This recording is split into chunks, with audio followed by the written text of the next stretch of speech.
Plant of the week this week is one we're all pretty familiar with, and it's a great one. Lots of showy flowers. It's one of hydrangeas. Hydrangeas, yeah, it's one of our favorites. I mean, it blooms pretty much season long. Right. We've got new ones that will do bloom on new wood. A lot of talk in the office. Does it bloom on new wood or old wood? Right. Some of the newer varieties will bloom on new wood and old wood, so that will allow us to have flowers pretty much throughout the season. Well, I know we get people that come in their questions and they'll say, well, I trimmed my hydrangea back last year and I didn't get any blooms this year. Well, odds are it was one of those varieties that blooms on the old wood. So if you cut off the old wood, you've cut off all your blooms. Yeah. And it's tempting to do that because they just look kind of little sticks sticking out there, and it's not very pleasant in your garden. But leave those if you've got that variety. If you the key is know what variety you have. That's right. That's right. If you want to hear me stutter and trying to answer a question of why my hydrangeas aren't flowering. Right. Because there's quite a few different things that it could be. Fertilizer is probably the first thing that comes to mind. Us as homeowners have a tendency to over-fertilize. Mm-hmm. When a plant's over-fertilized, it's growing vegetatively. It's not worried about producing flowers. It's comfortable in its life cycle. It's not worried about reproducing, so it's not going to put more flowers on. So if we're heavy in nitrogen, it's going to grow a lot of foliage, not a lot of flowers. So that's my first answer for why is your hydrangeas or other plants not flowering. Another one would be that too much shade. These hydrangeas, they're big leafed. Most of them have big leaves, so they're going to need a little bit of shade. Afternoon shade is a great thing to say on most of these hydrangeas. Now, some can handle full sun, but they're going to do the best when they're protected in the summertime from about 3 till 7 or 8 in the afternoon during that heat. I know in my yard I've got several hydrangeas, and at July, August, where it's 102 or whatever, I'll look out there and they'll just they start drooping they're just down, like wilting drooping down. and looking terrible.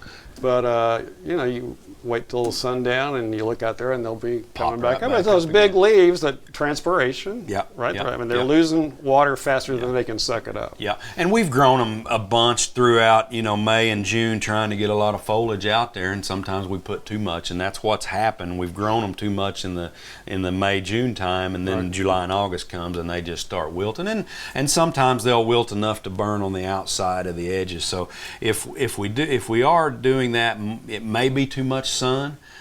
Or it could be just the tendency of it to, we could have some 100-degree weather that just drying them out. It just can't pull up enough water to cool itself down. They're just in survival mode. That's right. But hydrangeas are great. There's a lot of different sizes, shapes. Kind of a unique characteristics is you can change the color on a few of them. That's another one of the questions. Oh, there you go. Mine are pink, or I wanted blue ones or whatever. Did I buy the wrong ones? Well, you can shift it with the pH. Yeah, you can. So on the pH, we've got a lower pH, so around the 5.5s, and help me if I'm wrong. I think if we're on that'll be the blue. That will be the lower pH. So a low pH, an acid soil is going to have a blue color to it. And then if we raise that pH, getting into the 6s and 7s, it will have a tendency to be pink. Right. So, and we can switch them, and in some cases, that plant can have 2 different colors at once. Depending on how wide how good a job big you did on sprinkling. But you can go to the nursery or the garden center, and you can actually buy a container, blue hydrangeas, pink hydrangeas. It's got all the stuff in there, and you can dump that out there and help shift the pH in the direction you want to go. So sulfur lowers pH. So anytime if we're going from pink to blue, we put some sulfur on there. Right. Ballpark around 100 square feet, about 2 pounds of sulfur for 100 square feet. So that's going to lower us down a little bit.